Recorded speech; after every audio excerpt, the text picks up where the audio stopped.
মসজিদুল আকসা মসজিদ কি বৈশিষ্ট্য আমাদের জন্য ঐতিহ্য বহন করে। আল্লাহ রাসূল সাল্লাল্লাহু আলাইহি সাল্লাম বলেছেন এই ফিলিস্তিন এমন একটি ঐতিহ্য বহন করে, এই মসজিদে আকসা এমন ঐতিহ্য বহন করে। আল্লাহ রাসূল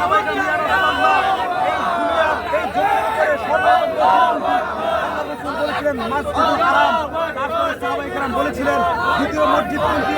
আল্লাহ রাসূল বলেছিলেন মসজিদুল আকসা। এই পৃথিবীর মধ্যে যত মসজিদ রয়েছে তার মধ্যে থেকে অন্যতম একটা মসজিদ আমাদের নবী সেই মিরাজ সংঘটিত হয়েছিল। সেই মিরাজ হয়েছিল সেই ফিলিস্তিনের বাইতুল মাকদাস, বাইতুল মুকাদ্দাস থেকে ফিলিস্তিনের সেই মসজিদ থেকে আমাদের রাসূল সাল্লাল্লাহু আলাইহি সাল্লাম এইভাবে মিরাজ করেছিলেন। তাই নয়, একজন নবী আমরা সকলেই জানি কালিমুল্লাহ তাকে বলা হয়।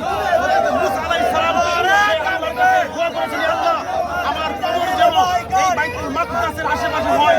শুধু তাই নয়, এই ফিলিস্তিনে আমাদের আগের নবী হযরত ঈসা আলাইহিস সালামের জন্মস্থান। শুধু তাই নয়, আমাদের নবী এই মসজিদে ইমামতি করার মাধ্যমে আল্লাহ তাআলা সমস্ত নবীদের ইমামুল মুরসালিন বানিয়েছিলেন, বলি সুবহানাল্লাহ। শুধু তাই নয়, আজকে এই ফিলিস্তিন মসজিদে আকসা আল্লাহ রাসূল বলেছিলেন কিয়ামতের মাঠ হবে এখান থেকে। এই জন্য শুধু তাই নয়, এই ফিলিস্তিনের বাইতুল মাকদাস আমাদের প্রথম কিবলা ছিল, কিবলায়ে উলা ছিল। আল্লাহ রাসূল সেখানে নামাজ পড়েছেন। আমাদের ঐতিহ্য, আমাদের প্রথম কিবলা।